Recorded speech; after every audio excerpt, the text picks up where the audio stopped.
end my Ninang novela with this.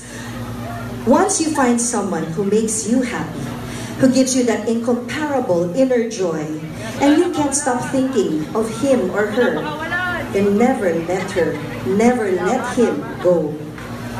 I'll always be here with the millions of Aldab fans all over the world supporting you both, forever. And P.S. Someday, sagot ko na ang wedding cake para maulit ang subuan nyo ng cake ng first date ninyo ni Maine na nabilaukan. Sino ba nabilaukan? Si Maine.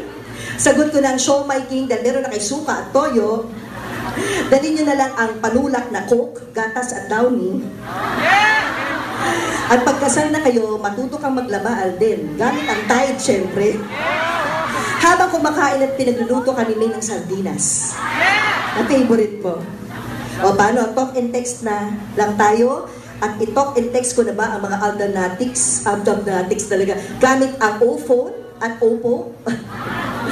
Teka, don't forget ha, pabelo muna kayo bago ang romantic date. Para belo fixed bago mo isuot ang iyong belo.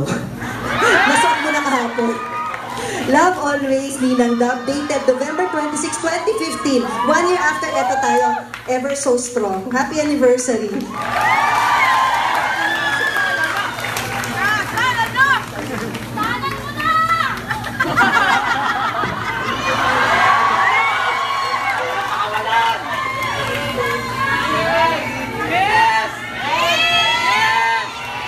Ganda na sinulat ni Miss T. Thank you so much.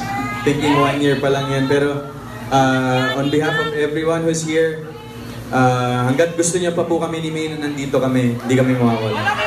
Thank you so much po. Maraming salamat po. Thank you.